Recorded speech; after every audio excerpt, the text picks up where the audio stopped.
There is a question that if you ask on a repeated basis is guaranteed to transform your business and probably your life. My name's Qasim. I've built 6 million and multi-million-dollar businesses. I've had 2 successful exits, 1 for 8 figures. I've generated a $1,000,000 net worth, and my goal in life is to help you achieve what I call 3X freedom. 3X freedom means financial freedom, freedom of dimension, just time and location, and freedom of purpose. And I want to talk to you about why you need to constantly ask one question to every vendor, client, employee, employer, as you possibly can on an ongoing basis until you're blue in the face and people start to predict the fact that you're going to ask this question. Can you guess what it is? You don't have to, I'll tell you. How am I doing? Is there anything I could have done better? When I started asking this question, first of all, I was horrified of the answers. I was a young entrepreneur and I didn't want negative feedback, and so I would hide from it. But then things would go wrong. Sometimes things would go catastrophically wrong. Here's the thing that most people don't realize or don't think about or don't understand. Most humans, most empathic, normal, non-psychopaths don't like giving you negative feedback. They don't like giving you constructive criticism. It's uncomfortable. And so they're going to suffer in silence. Your clients right now today, unless you pull it out of them, probably suffering in silence in some way. Might be something small. Maybe they don't like your billing system, or they don't like whatever you make them log into on a regular basis. They don't like the SOP associated to the thing at the time at the place with the guy. Who knows? They're suffering in silence. Your clients are suffering in silence. Your employees are suffering in silence. Your vendors are suffering in silence because you haven't asked. Is there anything I can do better? When you ask on a repeated basis, first of all, you're not going to get answers right away. You're like, no, you're great. We love you. You're awesome. Ask with earnestness.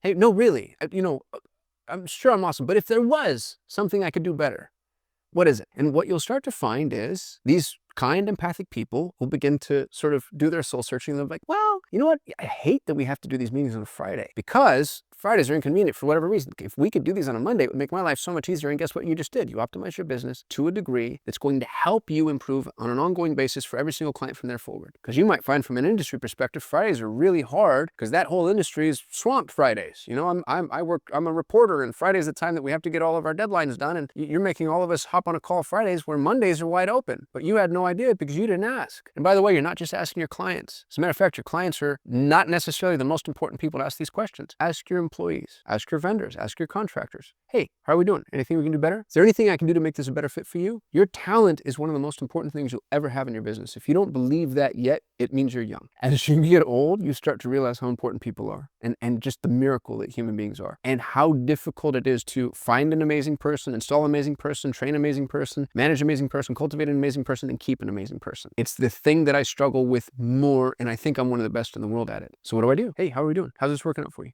Anything we can do better? Anything we can do to make this a better fit for you? Far too many employers have the view that they're the ones bringing the value. They're wrong, especially in this ecosystem. Great employees, great contractors, great vendors, hard to find. Love on them, treat them well. And the thing that's really interesting is that's a currency. It's a currency. I know so many people, I'm one of them, that would actually rather make less money and be treated well than make more money and be neutral. It's a type of currency you can offer, but you have to ask in earnestness. So ask people, how am I doing? Is there anything that I could be doing better? And in the very beginning, some of the feedback that you get is going to be hard to hear, right? If you really dig for it and you really ask for it, it's going to be a challenge to your ego, especially when it's coming from employees. It's going to be things that you don't necessarily want to hear, things that you disagree with. That's okay. You don't have to take action on it. If you want the truth, never respond poorly to it. So don't punish people for giving you the truth. Just accept, oh my God, thanks. You know, I never even thought about that. Thank you so much. I'm going to do my best to see what we can do to soften that a little bit, or, let me talk to my team about it. Doesn't mean you have to make any changes. Doesn't mean you have to agree with it. Now you know. Now you have the opportunity to optimize. The thing that I found to be an amazing fringe benefit of this practice was, as I was growing my last business, Solutions 8, which grew to almost 100 employees, my employees started asking that question to other people because they heard me ask it so many times. It was a culture of communication. It was a culture of asking for feedback. It was a flywheel feedback. The other thing that I really loved is people began to anticipate my question. I would start to wrap up a call, and then I'd have, and this happened multiple times, I'd have people smile and be like,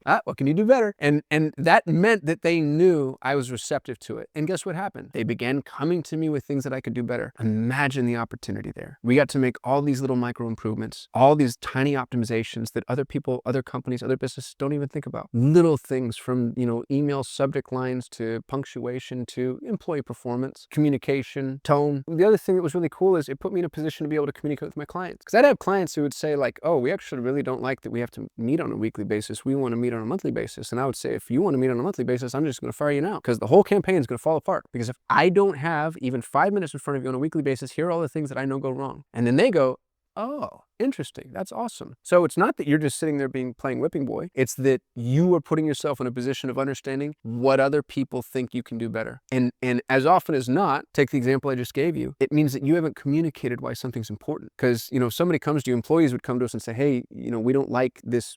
I used to conduct an all hands meeting. Every employee at Solutions 8 had to come to one meeting every Friday for an hour long. Imagine 100 people on a call for an hour. That's an expensive call. And sometimes I'd have employees say, hey, this feels like a waste of time. Like, we just sit there. And what they didn't understand was we're virtual. It's critically important to me and to everybody else to just know, like, hey, we're part of a team. And I would do things. And so once I heard that feedback, though, I started to change the way that I ran the calls. And I started to change the way that, the things that we did and the things that we said. We ended up introducing something called the open mic. And I took one employee at a time every single week, and I had them present on something they were passionate about. It could be anything. We had somebody do a guitar solo, somebody did a drum solo, somebody sang. A young lady showed us her collection of succulents. Apparently she has one of the largest collections of succulents in the world. I had no idea. She had like 2,000 succulents or something. Ton of people wanted to tell us about the city they lived in. It was amazing. It was such a phenomenal opportunity to get to know folks, but it came from this flywheel feedback requests that I had. So if you're afraid of feedback, lean into it, ask for it, accept it, and then iterate, improve. It's the other thing. Feedback that you don't take action on,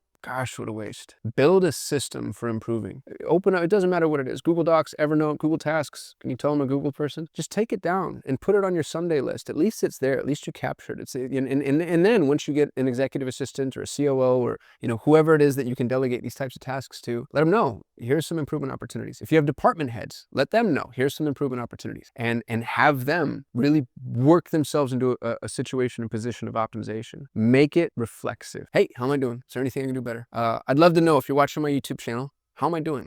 Is there anything I can do better? Are there topics that you want to hear about? Are there things that I do that you don't like? Do you not like the way that I sit or stand? Is there a different approach that you think that I could take that would make this a better experience for you and make me more popular on YouTube? I'd love to know. I'd be grateful for your feedback. I promise to take it into consideration. Thanks for watching.